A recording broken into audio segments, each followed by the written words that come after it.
বাতিলের হাত থেকে রক্ষা করেছিলেন, নাজাত দিয়েছিলেন, তার শুকরিয়া আদায় স্বরূপ এই রোজাটা কিন্তু ইহুদিরাও রাখে। রোজা রাখে বা উপোস থাকে, যেভাবে তারা থাক না কেন এটা করে। তো রাসূলুল্লাহ সাল্লাল্লাহু আলাইহি সাল্লাম এই আশুরাটাকে কতটা গুরুত্ব দিতেন। আশুরাটা আইয়ামে জাহিলিয়াতের যুগেও গুরুত্বপূর্ণ ছিল। যে যখন রমাদান ছিল না, মক্কায় কি রমাদান ছিল, রমাদান কি পালন করা হতো রোজা? তো ওই সময় কি করতো মানুষ? এই আশুরা রোজাটা রাখতো, এটাই ছিল রোজা। ঠিক আছে। পরে মদিনাতে যখন আসলেন তখন রাসূল সাল্লাল্লাহু আলাইহি সাল্লাম ঘোষণা দিয়ে দিলেন যে এটা রোজা রাখতে হবে। কিন্তু পরের বছরে তো বা মদিনায় গিয়েই তো হলো, মানে রমাদানের রোজা ফরজ হয়ে গেল। তো রমাদানের রোজা ফরজ হয়ে গেলে তখন এটা নফল হয়ে গেল। ঠিক আছে। তো নফল হিসেবে পালন করা শুরু হলো। পরবর্তীতে যখন দেখলেন, রাসূল সাল্লাল্লাহু আলাইহি ওয়াসাল্লাম দেখলেন যে ইহুদিরাও এই রোজাটা রাখছে, ইহুদিরাও এই রোজা রাখছে। তো তখন রাসূল সাল্লাল্লাহু আলাইহি ওয়াসাল্লাম বললেন যে তোমরা কেন রাখছো? তখন ওরা বলল যে আমাদের নবী মুসা আলাইহিস সালাম এই দিনই ফেরাউনের কবল থেকে মুক্তি পেয়েছিলেন, তার শুকরিয়া হিসেবে আমরা এই দিনটা রোজা রাখি।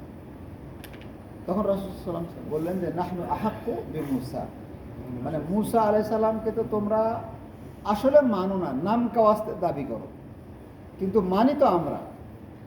মুসা আলাইহিস সালাম যে তাওহীদের কথা বলেছে সেই তাওহীদ তোমরা মানো না, সেটা আমরা মানি। তিনি যে শিরকের বিরুদ্ধে দাওয়াত দিয়েছেন সেটা তো আমরা মানি।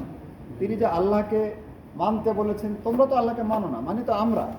তাহলে মুসা আলাইহিস সালামের শুকরিয়ার ব্যাপারে তোমাদের চাইতে আমরা বেশি যোগ্য, আমরা বেশি হক রাখি। তো তখন রাসূল সাল্লাল্লাহু আলাইহি ওয়াসাল্লাম বললেন যে যদি আগামী বছর আমরা বাঁচি, লাইন বাকিতু ইলাল মুকবিল লা আসুমান্না তাসির, আগামী বছর যদি বেঁচে থাকি তাহলে আমি 9 তারিখও রোজা রাখবো। কয় তারিখ? 9 তারিখ। তাহলে কয়টা রোজা হলো? 2টা রোজা। এই যে 9 তারিখের রোজাটা এটা কেন? এটা হলো বিজাতিদের সাথে যেন আমাদের কোনো কিছু মিল না হয়। মানে একটা রোজার মধ্যে কি দোষ? ওরা রোজা রাখছে, আমরা রাখছি, তো সমস্যা কি? কিন্তু না, এটাও মিলানো যাবে না। মানে তাহলে কি বোঝা গেল? হাদিসে আরও আছে যে ইহুদিরা দাড়ি ছোট করে, অগ্নিপূজকরা দাড়ি ছোট করে, তোমরা কি করো? দাড়িকে বড় করো এবং ওদের বিরোধী করো। ঠিক আছে। হাদিসে আসছে যে সূর্য ডুবা এবং সূর্য উঠা এবং সূর্য মাথার উপরে আসার সময় তোমরা সাজদা করো না, নামাজ পড়ো না। কেন? কি গুনাহ হবে? কারণ তারা এই সময় কি করে? সাজদা করে। ওদের সাথে মিলে যাবে যে, এই জন্য এটা করা যাবে না। ঠিক আছে। আচ্ছা, তাদের নারীরা, অন্য ধর্মের নারীরা জাহিলিয়াতের মতো উলঙ্গপনা করে ঘুরে বেড়ায়। আল্লাহ আয়াত নাজিল করলেন যে তোমাদের নারীরা ওদের মতো হবে না। ওয়ালা তাবাররুজনা তাবাররুজাল জাহিলিয়াতিল উলা, মানে মুশরিকদের মতো, জাহিলদের মতো তোমাদের নারীরা যেন বেপর্দা হয়ে ঘুরে না বেড়ায়। তাহলে এখানেও খেলাফ। তো এইভাবে কি বোঝা গেল? এই যে আরও অনেক উদাহরণ আছে, এই সবগুলোতে বোঝা গেল যে মুসলিম এমন একটা সভ্যতা, এমন একটা জীবন ব্যবস্থা যে এর সবটাই অন্য সমস্ত ধর্ম থেকে সেপারেট। একটা পার্সোনালিটি এটার আছে, সংস্কৃতি, সভ্যতা, আচার, আকীদা, বিশ্বাস, লেনদেন, উঠা বসা, এমনকি মুখের দাড়ি পর্যন্ত, এমনকি পোশাক পর্যন্ত, এমনকি সাজদা পর্যন্ত, সিয়াম পর্যন্ত, সব কিছু অন্য কোনো ধর্মের সাথে আমার মিলবে না। তারা নামাজ পড়বে বাইতুল মুকাদ্দাসে দিয়ে মুখ করে, আয়াত নাজিল করা হলো যে তোমরা এখন মক্কার দিয়ে মুখ করে নামাজ পড়ো, এটুকুও চলবে না। ঠিক আছে। সাময়িক কিছুদিন যে ছিল ওদিকে মুখ করে নামাজ পড়া, রাসূল সাল্লাল্লাহু আলাইহি ওয়াসাল্লাম শান্তি পেতেন না, আল্লাহর কাছে দোয়া করতেন যে আল্লাহ কখন এটা ফিরবে। তারপরে আল্লাহ ফিরাই দিয়েছেন। তো তাহলে বোঝা গেল যে মুসলিমদের কোনো কিছু বিজাতিদের সাথে মিলবে না। মুসলিমরা পোশাক পরে টাকনার নিচে। ইসলামে কি শিক্ষা দেওয়া হয়েছে?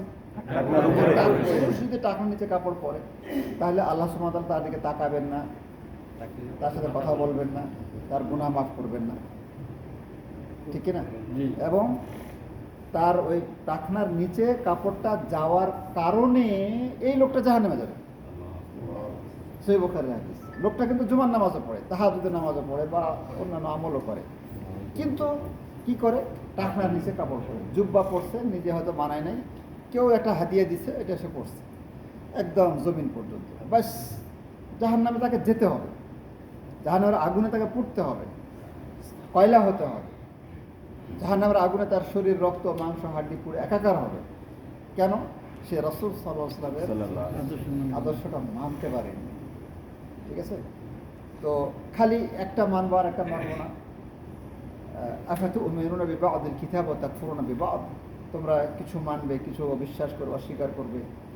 ফামা জাযাউ মা ইয়াফআলু যালিক, এটা যে করবে তার পরিণতি হলো ইল্লা খিজয়ুন ফিল হায়াতিদ দুনিয়া, দুনিয়াতেই লাঞ্ছনা, আর আখিরাতে তাদের জন্য আযাবুন আলীম।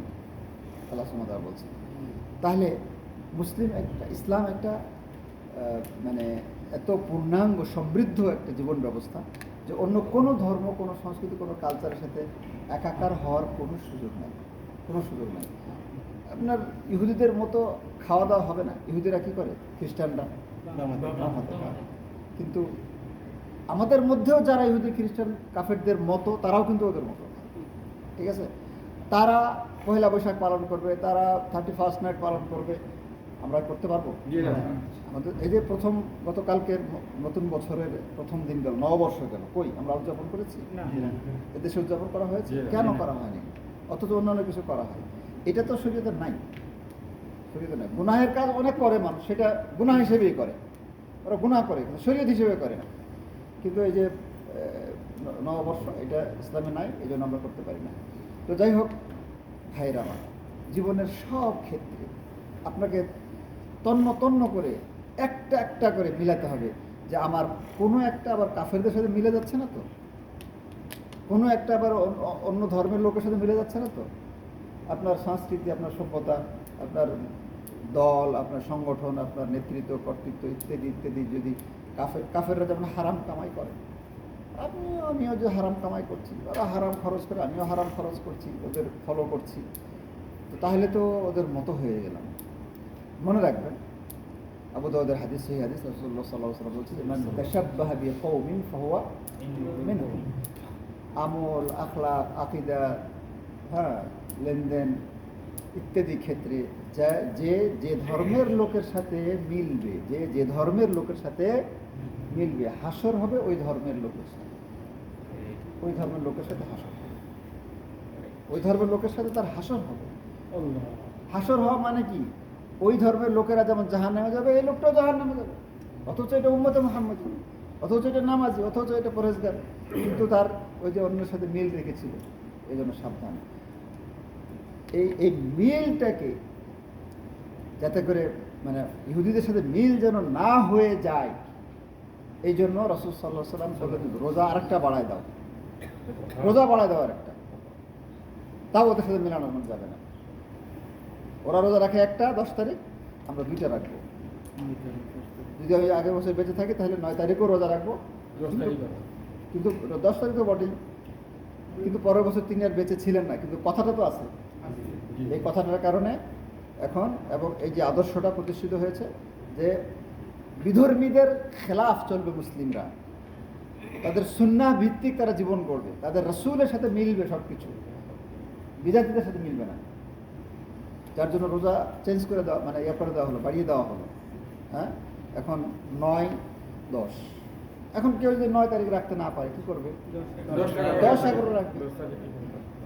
আশুরার রোজার মানে কেউ যদি 9 রাখতে পারে না, 11 রাখতে পারে না, থাকতে পারে মানুষের ওজোর যদি হয়, অপারগতা যদি থাকে, তাহলে শুধু 10 তারিখ রাখলেও হবে।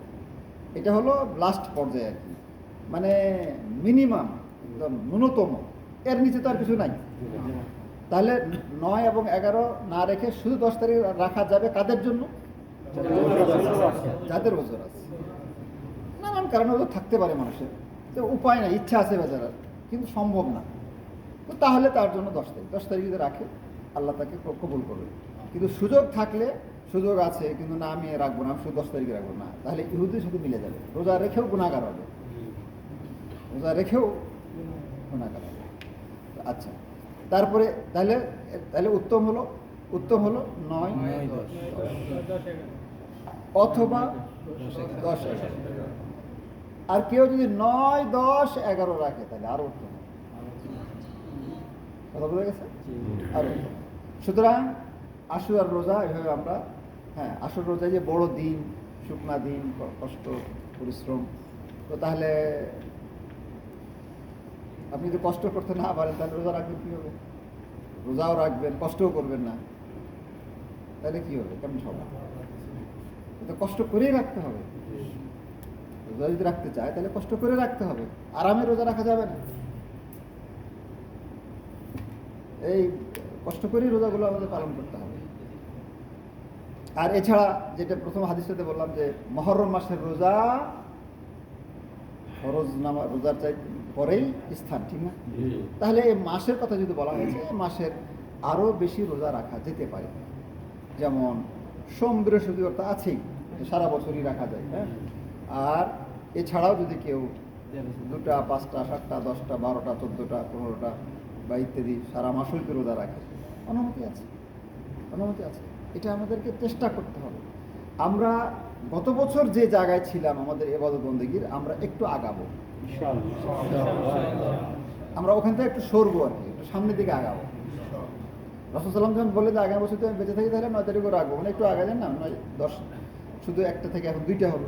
এখন আমরা যদি বেঁচে থাকি তাহলে এই হালাল সীমানার মধ্যে, বৈধ সীমানার মধ্যে, উত্তমতার ভেতরে থেকে আমরা আরেকটু উপর পজিশনে যাওয়ার চেষ্টা করবো এই বছরটা ইনশাআল্লাহ। আমরা যে অবস্থানে আছি, যে অবস্থানে আছি, আমরা নফল ইবাদতে অগ্রগামী হব, বিশেষ করে গোপন আমল। গোপন আমল কোনটা? গোপন আমল হলো যে আমলটা আমি আল্লাহকে ছাড়া আর কাউকে আমি জানাবো না। কেউ দেখে ফেললো সেটা সমস্যা নেই। আপনি ইফতার করছেন, কেউ জিজ্ঞেস করলো যে কী ব্যাপার ইফতার করছেন নাকি, আপনি কি মিথ্যা কথা বলবেন নাকি? তো এটা সমস্যা নেই। অথবা বুঝে ফেললো যে আপনি হয়তো রোজা আছেন, সমস্যা নেই, কিন্তু আপনি তো আর বলতে জান নাই। কারণ আপনি যদি বলেন যে দিনটা অনেক কঠিন, রোজা রাখতে কষ্ট হইতেছে, তার মানে মানুষ জানুক যে আমি কত বড় পরেজগার মানুষ। এগুলো হলো রিয়া, এগুলো ঠিক না। আচ্ছা, তো শুধুমাত্র আল্লাহ জানবে। এই যে মানে গোপন আমল কথা যেটা বললাম, হ্যাঁ, অন্তরের আমল, গোপন আমল, এই আমলগুলো হলো আপনার নফল। ফরজ তো প্রকাশ্যে করতে হবে, ঠিক না? প্রকাশ্যে করতে হবে, আবার মানুষ দেখে ফেললো কিনা এই জন্য অন্তরকেও কন্ট্রোল করতে হবে। ওখানে অন্তরকেও শাসন করতে হবে, কন্ট্রোল করতে হবে, যে এখানে মানুষ দেখানোর প্রবণতা যেন না আসে। এটা ফরজ ইবাদত, তো চুপি চুপি করলে হবে না, এটা প্রকাশ্যেই করতে হবে, সবার মধ্যে গিয়েই করতে হবে, হ্যাঁ। আর অন্তর কন্ট্রোল করতে কখন পারবেন? ধরেন যে ফরজ নামাজ পড়তে গেছেন, এখন মনের মধ্যে আসতেছে যে ইমাম সাহেব দেখতেছে যে আমি নামাজ পড়তে এসেছি, আমাকে বলবো যে হ্যাঁ মাশাআল্লাহ মাশাআল্লাহ রজল তাইয়্যিব, এরকম একটা মনের মধ্যে আসবে না? ভালো করে নামাজ পড়বো, তাহলে এলাকার অমুক সৌদি, অমুক নেতা, অমুক মুদির বলবো যে মাশাআল্লাহ নাফর তাইয়্যিব, একটু ভালো লাগা ভালো, এটা মনের মধ্যে আসতে পারে। শয়তান এটা জাগ্রত করে দিবে। এটাকে আপনি ঠেকাবেন কি দিয়ে? কি সিস্টেম আছে ঠেকানোর? ঠেকানোর সিস্টেম আছে, এটা ঠেকানোর বুদ্ধি আছে। সেটা বুদ্ধিটা হলো, ফরজ তো আপনি প্রকাশ আদায় করলেন, এই ফরজের বাইরে এই লোকগুলার লোকচক্ষুর আড়ালে আপনাকে আরও আমল করতে হবে, যে আমলগুলো এই সৌদিরা দেখবে না, এই ইমাম সাহেব দেখবে না, এই অন্য লোকে দেখবে না, দুনিয়ার কেউ জানবেও না, আপনার স্ত্রীও জানবে না, আপনার মা বাবাও জানবে না, কেউ জানবে না। এরকম আমল কি আপনি করতে পারছেন? যদি করতে পারেন তাহলে ওইখানে আপনার নফস আপনার কন্ট্রোলে থাকবে, ওর মধ্যে এখলাস ঢুকবে, থাকবে, হ্যাঁ। আর যদি বলে যে একটা গোপন আমল করে আমি বলার জন্য, অপরকে বলার জন্য খালি সুযোগ খুঁজি আর কি, সুযোগ পাইলে আমি বলার চেষ্টা করি, বলতে ভালো লাগে, মানুষ মাশাআল্লাহ বলে, মানুষ আমাকে এই বলে সে বলে, খুব ভালো লাগে আমাদের। এই যে অপরকে বলে বেড়ানো, বলে দেওয়া, যদি এই প্রবণতাটাকে আপনি লাগাম লাগাতে না পারেন, তাহলে যে ফরজ নামাজও আপনি মনে করেন না যে আপনার নফস ঠিক আছে, এটা সম্ভব না। আপনার নফস ওখানেও প্রতারণা করবে, ওখানেও আপনাকে বেকায়দায় ফেলবে। সে আপনার বলবে যে এই তুমি খুব সুন্দরভাবে সেজদা করো, তোমার এখানে হুজুর আছে, দেখে বলবে যে মাশাআল্লাহ। এটা বাস্তব কথা। এটাকে চিকিৎসা কি? এটা চিকিৎসা হলো আমাকে আড়ালে কিছু সাজদা করতে হবে, কিছু মানে নফল নামাজ পড়তে হবে, আড়ালে কিছু দোয়া জিকির আজকার করতে হবে, আড়ালে রোজা রাখতে হবে, হ্যাঁ, যেটা এরা কেউ দেখবে না, জানবে না। এই যে গোপন আমল হলো আপনার নফসকে লাগাম লাগানোর একটা মাধ্যম। এর মাধ্যমে নফসকে সাইজ করা যায়, নফসকে তৈরি করা যায়, নফসকে লাগাম লাগানো যায়। ঘোড়াকে যখন লাগাম লাগান তখন যেভাবে ইচ্ছা ভাবে নিতে পারবেন, আর লাগাম ছেড়ে দিলে ঘোড়া আপনাকে নিয়ে দৌড় দিবে যেদিকে ইচ্ছে সেদিকে। তা আপনার নফসকে যদি আপনি লাগাম লাগাতে না পারেন তাহলে নফস আপনাকে নিয়ে যেদিকে ইচ্ছা ছুটবে। বড় বড় আলেম ওলামা এখন নফস কন্ট্রোল করতেন কীভাবে? তারা বুদ্ধি হলো এটা যে গোপন আমল বেশি করে করতেন। গোপন আমল, নফল রোজা, নফল নামাজ, নফল গোপনে দান সাদকা করা, হ্যাঁ, গোপনে দোয়া তাসবিহ তাহলিল জিকির আজকার করা ইত্যাদি তারা বেশি করে করতেন। ফলে তার নফস অভ্যস্ত হয়ে যেত যে আমার কোনো কাজ আমি কোনো মানুষকে জানাবো না, আমার রবের জন্য সব কিছু। তো ফরজ নামাজও ঠিক থাকতো, সব জায়গায় ঠিক থাকতো। এটা হলো বিষয়। তো যাই হোক, আমরা এবছর আগামী আরও উন্নত পর্যায়ে যাওয়ার একটা সংকল্প তৈরি করবো আল্লাহর কাছে আশা করবো যে আল্লাহ, আমি গতবার যে অবস্থায় ছিলাম আমি আরও ভালো অবস্থায় যাব। ঠিক আছে, আমরা এই পুরো বছরব্যাপী নিজেই একটা প্রজেক্ট তৈরি করব নিজের জন্য, যে আমি কিভাবে ভালো পর্যায়ে যেতে পারি আল্লাহর কাছে। ঠিক আছে, কিভাবে যেতে পারি সেটা আপনি কিছু দোয়া তাসবিহ তাহলিল শিখলেন, কিছু আমল শিখলেন, কিছু ফরজ নামাজ জামাতের সাথে প্রথম কাতারে, তারপরে নফল ইত্যাদি নেক আমলের মাধ্যমে কীভাবে আপনি যাবেন সেটা নিজে একটু প্ল্যান করে নিজের মতো করে সাজাতে, আপনার সময় সুযোগ অনুযায়ী, ঠিক আছে, এটা তৈরি করতে হবে। এভাবে আমরা সবাই সিদ্ধান্ত নিব যে আমরা এই বছরটা আরও অগ্রসর হবো, আর উন্নতির দিকে যাবো। আল্লাহ তাওফীক দান করুন। আচ্ছা, আজকে আমাকে বলি সমস্ত ভাই বন্ধুগণ,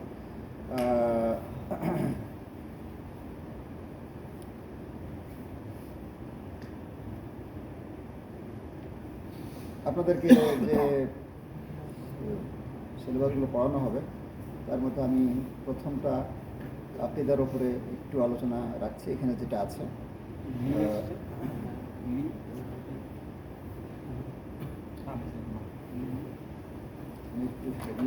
হেডফোনটা লাগাইনি,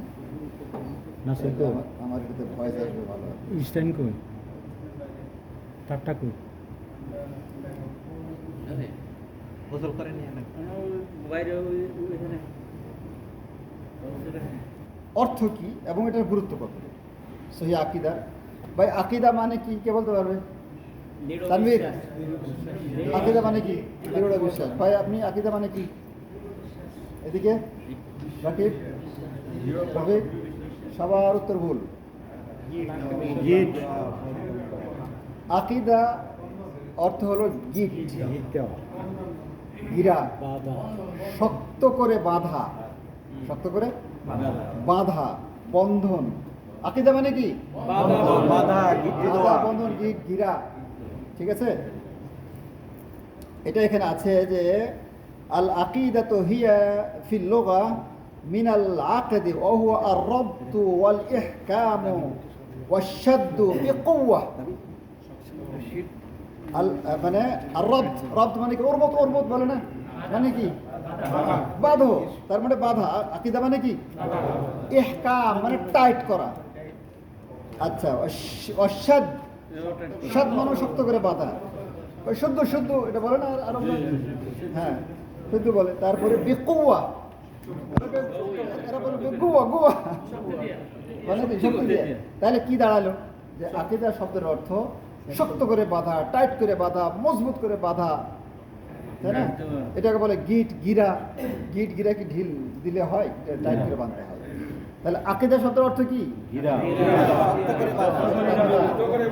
পরে জিজ্ঞেস করলে কিন্তু আব্দুল আজিজ, শক্ত করে বাঁধা। হ্যাঁ, আমরা যখন এই যে আকীদা শক্ত করে বাঁধা, আকীদা মানে কি? কথা বললে কিন্তু গেটের বাইরে যেতে হবে। আচ্ছা, তো আকিদা কেন বলা হয়, তার কারণটা জানেন আপনারা? কারণটা হলো যে আমরা সবাই আমাদের বিশ্বাসের সাথে বাঁধা। আমরা সবাই আমাদের বিশ্বাসের সাথে কি বাঁধা।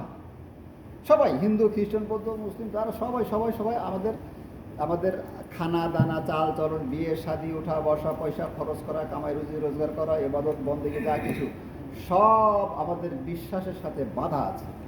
বিশ্বাসের কারণে আমরা এগুলো করি, বিশ্বাসের আলোকে এগুলো আমরা করি। আমার কথা বোঝা গেছে? তাহলে ধরেন যে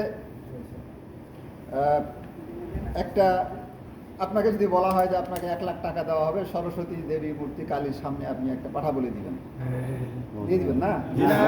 দিবেন নাকি? আপনাকে যদি কেটে টুকরো টুকরো করে দেয়, আগুনে পুরো দেয়, তা তো করবেন না, ঠিক কিনা? কেন করবেন না? আপনার এটা করলে আপনার অসুখ হবে, আপনার হাত পা ভেঙে যাবে, কেন করবেন না? আপনার বিশ্বাস, আপনি এমন একটা বিশ্বাসে বাধা আছেন যে বিশ্বাসে বলা হয়েছে যে এই কাজটা করলে শিরক হবে, আপনার ঈমান নষ্ট হয়ে যাবে, সারা জীবনে আমল বরবাদ হয়ে যাবে, আপনি জাহান্নামে যাবেন, জাহান্নাম থেকে কোনোদিন বের হতে পারবেন না। তো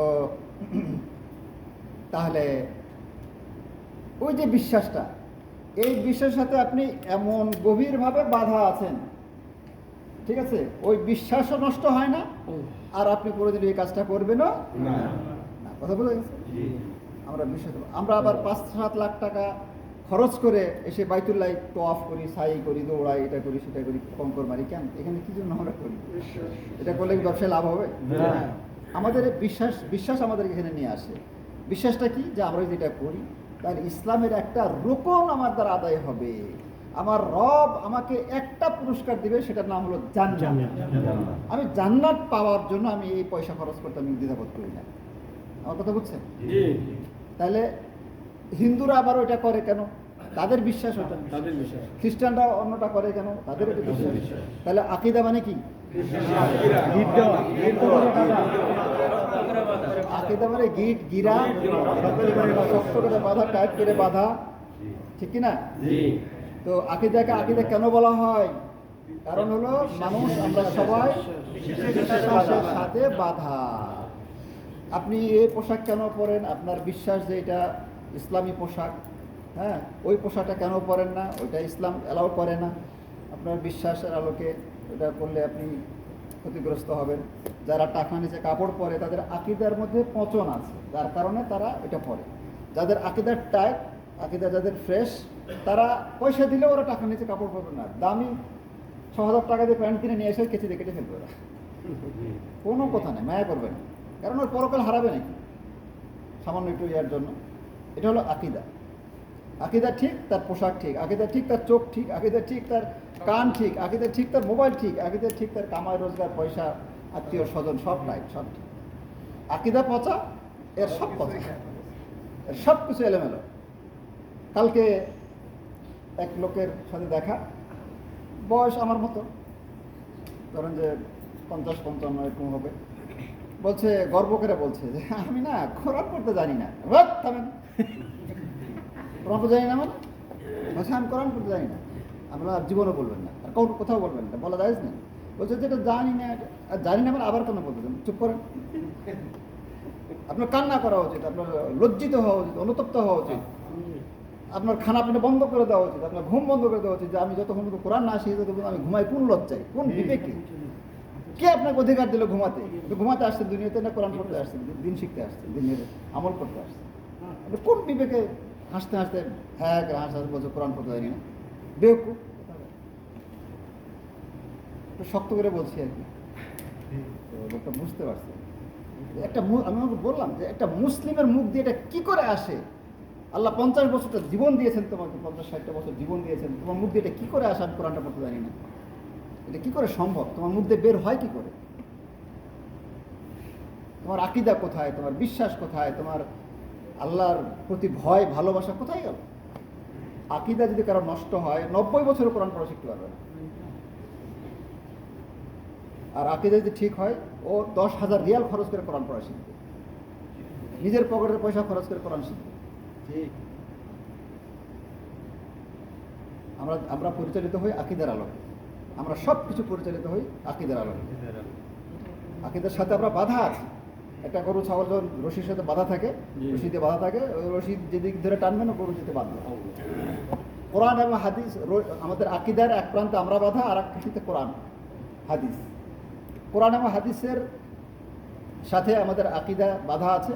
কোরআন এবং হাদিস যেদিকে যেতে বলবে আমরা ওইদিকে যেতে বলবো। কোরআন হাদিস যদি বলে যে এখন তোমার বাড়ি ঘর ছেড়ে তোমাকে হিজরত করে অমুক দেশে যেতে হবে, আমাকে যেতে হবে, এটা যেতে হবে। আমার আকীদা দ্বারা আমাকে পরিচালিত হতে হবে। আকীদা নাই তো এটা কি, মানে তো কিছুই নাই। তাই আকীদা মানে কি? শক্ত করে বাঁধা, আবার বলছি, শক্ত করে বাঁধা, গিট দেওয়া, শক্ত করে বাঁধা, টাইট করে বাঁধা, গিট দেওয়া।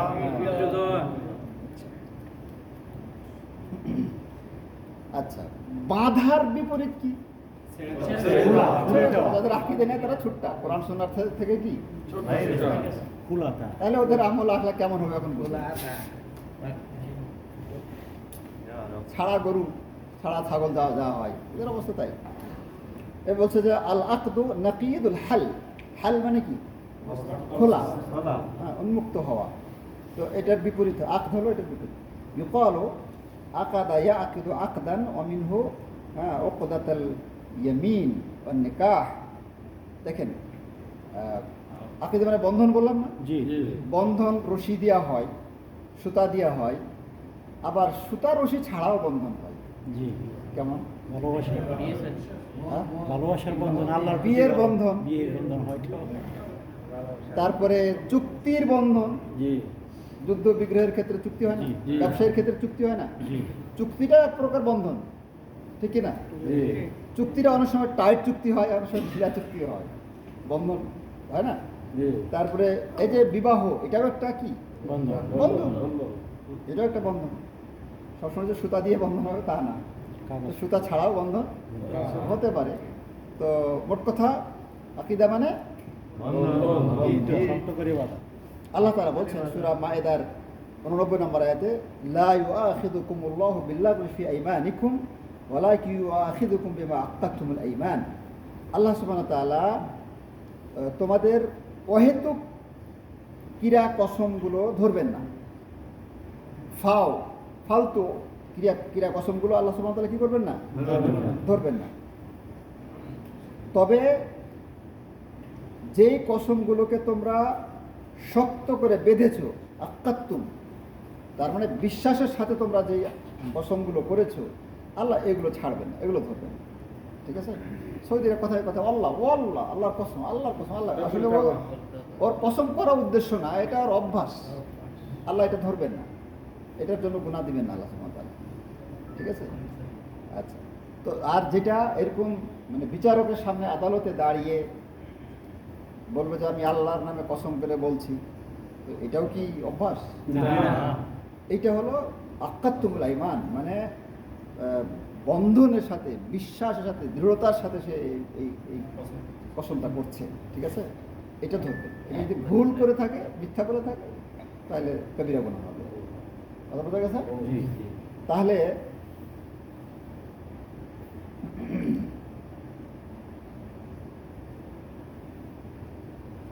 এই হলো আকীদা। পরিভাষায় আমরা একটু পরে বলছি। আকীদা শব্দটা কখনো কখনো আলেম ওলামাগণ আকীদা শব্দটা ব্যবহার না করে অন্য কিছু দিয়েও বোঝানো যেতে পারে, বোঝাতেন। যেমন আমরা বলি পানি খাই, আচ্ছা পানি না বলে আর কি বলতে পারি? জল বলতে পারেন না? তা এমন বেহুশ হয়ে গেলাম। ময়া করতে পারি, জল বলতে পারি, ময়া। ময়া বলতে পারি, মাউন বলতে পারি, ওয়াটার বলতে পারি। কথা তো একটাই না? হানি বলতে, এটা বলতে পারি, হানিও বলতে পারি। হানিও বলতে পারে। হ্যাঁ, তো তাহলে তাহলে তাহলে কি বলছিলাম যে বিভিন্ন শব্দ, এই যে আকীদা কথা বললাম না, অনেক আলেম ওলামা আকীদা শব্দটা বা আকীদা বলতে যা বোঝায়, তারা আকীদার শব্দটা না বলে হচ্ছে তাওহীদ। তাওহীদ আর আকীদাকে তারা একই বলেছেন, বোঝাতে চেয়েছেন। তারপরে তাওহীদ, আকীদা যা জিনিস, তাওহীদ ওইটি।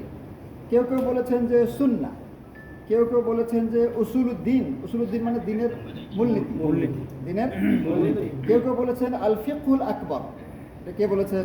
আব্দুল জাহাঙ্গীর। ইমাম আবু হানিফা। ইমাম আবু হানিফা রাহিমাহুল্লাহ একটা কিতাব লিখেছেন, নাম দিয়েছেন কি? আল ফিকহুল আকবর। আসলে এটা হলো আকীদা, ঠিক আছে? কেউ কেউ লিখেছেন আল ঈমান, যেমন ইমাম বাইহাকী রাহিমাহুল্লাহ একটা বই লিখেছেন কিতাবুল ঈমান, ঈমান। আসলে এটা কিতাবুল আকীদা, আকীদা। ঠিক আছে? তাহলে আকীদার বিভিন্ন নাম, কখনো তাওহীদ বলা হয়েছে, কখনো সুন্নাহ বলা হয়েছে, কখনো উসুলুদ্দিন, কখনো বলা হয়েছে আল ফিকহুল আকবর, আশ-শরিয়া, তারপরে আল ঈমান, এগুলো হলো আকীদা। আচ্ছা, এবার পরিভাষা। আকীদা এতক্ষণ বললাম অর্থ, জি। তখন কি বললাম? এবার বলবো আকীদা কাকে বলে। কথা বুঝছেন? জি। আল আকীদা ইসতিলাহান আল হুকমুল্লাযী লা ইয়াকবালু শাক্কা ফীহি ইনদা মুতাকিদিহি, ইনদা মুতাকিদিহি, লা ইয়াকবালু শাক্কা ফীহি ইনদা মুতাকিদিহি।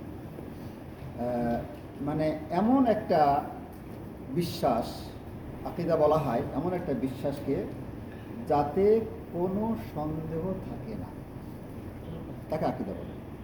আকীদা কাকে বলে? যাতে কোনো সন্দেহ থাকে না, এমন একটি বিশ্বাস যার মধ্যে সন্দেহ নেই। এটাকে আমরা বলতে পারি এমন একটা গভীর বিশ্বাস, আকীদা বলা হয় এমন গভীর বিশ্বাসকে, এমন দৃঢ় বিশ্বাসকে যেখানে কি থাকে না? সন্দেহ থাকে না। কোনো সন্দেহ থাকে না, তাকে কি বলে? আকীদা। আবার আকীদা কাকে বলে? যেখানে আকীদা এমন গভীর বিশ্বাসকে বলে, এমন দৃঢ় বিশ্বাসকে বলে যেখানে কোনো সন্দেহ থাকে না। সন্দেহ থাকলে ওটা আকীদা বলা যাবে না। বিশ্বাসটাকে গভীর হতে হবে, দৃঢ় হতে হবে, মজবুত হতে হবে। আকীদা শব্দের অর্থ হলো টাইট করা বাঁধা, আকীদা হতে হবে টাইট বিশ্বাস, ঠিক আছে? আচ্ছা, আকীদার মধ্যে কোনো সন্দেহ থাকলে ওটা আকীদা হবে না, ঠিক আছে? ধরেন যে কঙ্কর মারি আমরা জামারাতে, কেন? আল্লাহর ইবাদত করার জন্য। হ্যাঁ, এখন কেউ যে বলে যে ধর্মীয় কঙ্কর এখানে মারে কি হবে, কঙ্কর ওইদিকে গিয়ে পারো, আমরা তো মাই শুরু করবো, ফাজলামি করবো না, এটা আমরা ইবাদত করছি, এখানে আমাদের বিশ্বাস জড়িত আছে, ঠিক আছে? কেউ যদি বলে যে আমার মাঝরাতে তো অফ করে তুমি ওমরা করো, আমরা কি করবো? মারামারি শুরু করে দেবো, ইবাদত নিয়ে ফাজলামি করো, ঠিক আছে? কারণ আমাদের যে বিশ্বাস কোরআন এবং সুন্নাহর আলোকে যে তওয়াফ, সাই, ওমরা এটা মক্কাতেই হতে হবে, অন্য কোথাও না। অন্য কোথাও হবে না।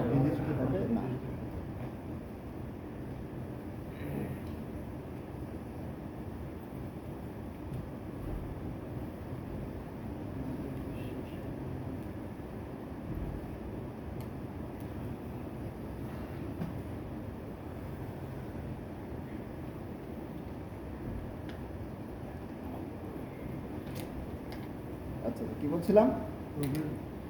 যে আকীদা কাকে বলে বলেন? গভীর বিশ্বাস যার মধ্যে কোনো সন্দেহ নেই।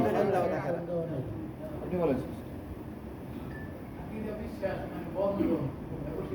লা ইলাহা ইল্লা আনতা সুবহানাকা ইন্নী কুনতু মিনাজ জালিমিন। যারা হেলান দিয়ে আছেন তারা বলবেন। ওইট, ওইদিকে হেলান দিয়ে। লা ইলাহা ইল্লা আনতা সুবহানাকা ইন্নী কুনতু। এতক্ষণ ধরে আমি কি বলতেছি? আমি যে আপনাদের চোখ দেখে আমি বুঝি যে আপনার মন অন্য জায়গায় আছে, এই জন্য প্রশ্নটা করা। বলেন। এরকম গভীর বিশ্বাস যার মধ্যে কোনো সন্দেহ থাকবে না। এটাই বলতে পারলেন না? এমন ফেলি করলেন, আপনার হাতে হাতে ধরা খেলেন, এটা কোনো কথা? আকীদা বলা হয় এমন বিশ্বাসকে, এমন গভীর গভীর বিশ্বাস। বিশ্বাসকে যার মধ্যে কোনো সন্দেহ নেই। আবার বলেন।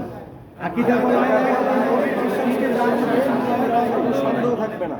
আবার আকীদা বলা হয় এমন গভীর বিশ্বাসকে যার মধ্যে কোনো সন্দেহ থাকবে না। ক্লিয়ার ইনশাআল্লাহ? জি, ইনশাআল্লাহ। এখন পরের সপ্তাহে যদি বলতে না পারেন দোষটা কি আমার? না। অফিসের দোষ? না। মালিক সালমানের দোষ? আচ্ছা, হ্যাঁ।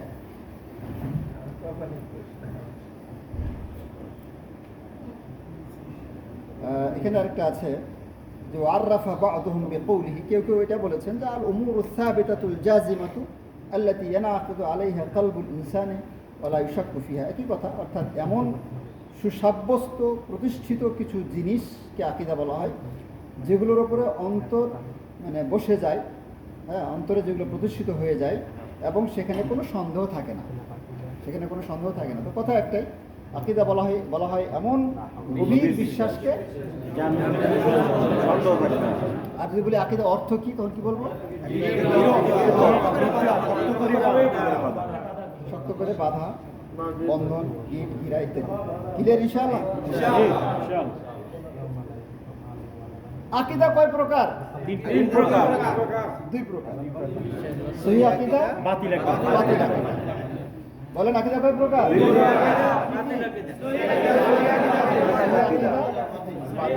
সহিহ আকীদা কাকে বলে? যে আকীদার পক্ষে কোরআন এবং হাদিসের দলিল আছে। কে বলতে পারবে না? আবার হিলান দিচ্ছেন, এবার বলেন। বলেন না, হিলান দেন, সমস্যা নেই, হিলান দেন, কিন্তু বলেন না। তো না না না, খাওয়া বললে হবে না, আমরা যে বাংলা মানে বললে হবে। আপনি বলতে পারবেন? আপনি বলতে পারবেন? আপনি আপনি ভাই, সহজ কথা, যে আকীদার পক্ষে কোরআন হাদিসে দলিল পাওয়া যায়, সঠিক আকীদা। যে আকীদার পক্ষে কোরআন হাদিসে দলিল পাওয়া যায় তাকে কি বলে? সঠিক আকীদা। সহিহ আকীদা বলে। তাও বলতে পারবেন না? ভাই, যে আকীদার পক্ষে কোরআন হাদিসে দলিল পাওয়া যায় সহিহ আকীদা। আর বাতিল আকীদা কাকে বলে? যে আকীদার পক্ষে কোরআন হাদিসে দলিল পাওয়া যায় না, তাকে কি বলে? বাতিল আকীদা বলে। বুঝেন নাই? জি। সহিহ আকীদা, বাতিল আকীদা। এখন আপনি কোনটা নেবেন আপনার ব্যাপার। সহিহটা নেবেন ইনশাআল্লাহ। সহিহ তো শিখতে হবে ভাই, কারণ বাতিল আকীদাও তো আছে, ঠিক না? আচ্ছা, তো আজকে এ পর্যন্ত থাকলো। আমরা একটু ফারুক ভাইয়ের একটু আলোচনা শুনবো, কথা শুনবো, তারপরে ইনশাআল্লাহ।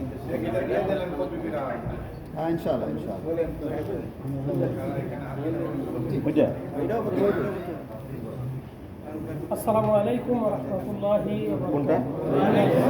বারাকাতুহু। নাস্তাঈনু ওয়া নাউযু বিল্লাহি মিন শুরুরি আনফুসিনা ওয়া মিন সাইয়্যাতি আ'মালিনা। মান ইয়াহদিল্লাহু ফালা মুদিল্লা লাহু ওয়া মান ইউদ্লিল ফালা হাদিয়া লাহু। ওয়া আশহাদু আন্না লা ইলাহা ইল্লাল্লাহু ওয়া আশহাদু আন্না মুহাম্মাদুর রাসূলুল্লাহ সাল্লাল্লাহু আলাইহি ওয়াসাল্লাম। আসলে সময় খানা চলে আসছে, আর লম্বা কথার সময় নেই। আমার আজকে কথা ছিল, আমি আগামী মঙ্গলবার দিন ছুটি চলে যাচ্ছি। 1 নম্বর কথা হলো সবার কাছে দোয়া চাচ্ছি, এবং আমি পিছনে আমার যদি কোনো ভুল ত্রুটি থাকে এর জন্য সবার কাছে ক্ষমা চাচ্ছি এবং আল্লাহর কাছে ক্ষমা চাচ্ছি। এবং কোনো কিছু নিজে দায়িত্ব পালন করতে গেলে একসময় একজনদের একটু কিছু বলতে হয়, কারণ আসলে ব্যক্তিগতভাবে আলহামদুলিল্লাহ সবাই এখানে সমান। আমার অন্তর থেকে কেউ এখানে বেশি মানে মর্যাদাশীল, কেউ কম, এরকম না, সবাই সমান। কিন্তু দেখা গেছে একটা দায়িত্ব পালন করতে গিয়ে একটু বেশি কম হয়, একজনের কথা বলতে হয়। দেখেন, এই জায়গাটা সম্পূর্ণ আমাদের জন্য করছে। এখন আজকে পানি দেখেন অর্ধেক খায়, অর্ধেক এক এক জায়গায় রাখা হয়েছে, এটা তো আমরাই করছি, তাই না? এই ভুলগুলো যাতে আমরা না করি। ফাইল্লাম তাকুন তারাহু ফাইন্নাহু ইয়ারাহু। আল্লাহ সুবহানাহু ওয়া তাআলাকে ইবাদত করতে হলে মানুষের কয়টা জিনিস লাগে? 1 নাম্বার আল্লাহর জন্য ইবাদত হতে হবে। 2 নাম্বার কি? রাসূল সাল্লাল্লাহু আলাইহি ওয়াসাল্লামের তরিকা হতে হবে। 3 নাম্বার, যে ইবাদতে ইখলাস নাই ওই ইবাদতের কোনো মূল্য নেই। তো ইবাদত কি শুধু সালাত আদায় করা, কোরআন তেলাওয়াত করা, জিকির আজকার করা? আমার আপনার প্রত্যেকটা কাজে, প্রত্যেকটা ব্যবহারের মধ্যে ইবাদত